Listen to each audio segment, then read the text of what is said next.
अफसानों का सफर। ऐसे अफसाने जो सच को कल्पनाओं के रास्ते लेते जाते हैं। ऐसे ही एक अफसाने का नाम है नींद, जिसके रचयिता हैं सुमित कुमार। इस नींद को अपनी आवाजों में समेटा है विजय कुमार और शिवानी वर्मा ने। ये शहर अजीब है। जिस समय भी घर से बाहर निकलो तो ये जागा हुआ नजर आता है। कोई इससे पूछे कि इसे नींद क्यों नहीं आती, जबकि गांव देहात शाम होते ही सो जाते हैं। यहां सपने केवल खुली आंखों से देखे जाते हैं। बंद आंखों से देखे सपने ये शहर बेईमानी मानता है। इसीलिए ये शहर कभी सोता नहीं और ना इसके अंदर रहने वाले लोगों को सोने देता है। एक छोटे से कस्बे का रहने वाला चेतन इस शहर में 15 दिन पहले ही आया था। यह शहर उसकी बीवी निम्मी का शहर था और उसका ससुराल घर से थोड़ी ही दूर था। पिछले 15-20 दिनों से शिफ्टिंग और नए ऑफिस के चलते चेतन काफी ज्यादा मशरूफ था। उसकी आंखों में नींद भरी रहती, मगर टाइम ही नहीं मिल पाता कि वो तसल्ली से उसे बंद कर ले और सो जाए। उनकी शादी को 2 बरस हो गए थे और पिछले 6 महीने से वो बच्चे के लिए कोशिश भी कर रहे थे, पर बच्चे की आमद के कोई आसार नजर नहीं आ रहे थे। चेतन शाम को घर देर से लौटता था और उस वक्त निम्मी घर के कामों में मशरूफ रहती। पर रात जब वो दोनों बिस्तर पर लेटते तो कुछ ही देर में एक दूसरे के करीब हो जाते और जी भर कर प्यार करते। दिन भर का बेचैन चेतन काम के अंत पर पहुंचने के बाद बड़ी राहत महसूस करता और उसे जोरों से नींद आने लगती।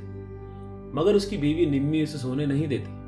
घंटों तक उसे इधर उधर की बातें सुनाती और जब वो कहता मुझे नींद आ रही है, तुम्हें तो मुझसे बस यही चाहिए ना, और अब तुम्हारा काम हो गया तो तुम्हें मुझसे कोई मतलब नहीं है। अरे ऐसी बात नहीं है निम्मी। इसके बाद चेतन को काफी देर निम्मी को मनाना पड़ता और कई तीखी बातें सुननी पड़ती। चेतन के साथ एक ज्यादती हो रही थी। असल में पूरे दिन की फिल्म क्लाइमैक्स पर आकर खत्म हो जानी चाहिए थी, पर उसके बाद भी चेतन को 3 घंटे नंबरिंग दिखाई जाती थी, जो सच में दर्दनाक बात थी। चेतन रात में मुश्किल से 2-3 घंटे सोकर सुबह उठता और ऑफिस चले आता। बुधवार की सुबह थी। चेतन शेयर्ड ऑटो से ऑफिस जा रहा था और आगे की सीट पर बैठा था। ड्राइवर के साथ इस सीट पर बैठे रहने के लिए मुस्तैदी से ऑटो के किसी डंडे को पकड़े रहना होता है और उसने भी मजबूती से एक डंडा पकड़ लिया। ऑटो बड़बड़ की आवाज के साथ शुरू हुआ और सड़क पर दौड़ने लगा। इधर उधर से हॉर्न की आवाजें भी आ रही थी। 5-7 मिनट बीते तो उसके कानों में बड़बड़ की आवाज धीरे और धीरे होने लगी। आंखें बंद होने लगी। फिर नींद का एक ताकतवर झोंका आया। अब उसके चारों ओर शांति थी।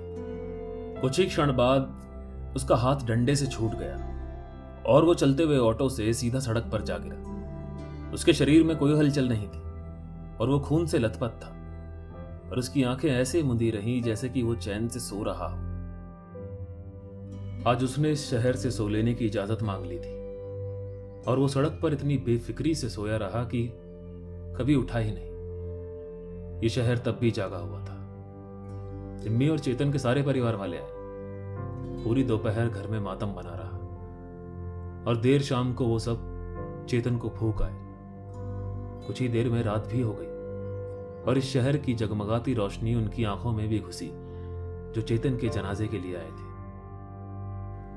अब ये लोग भी नहीं सो पाएंगे कुछ दिन इस शहर की तरह।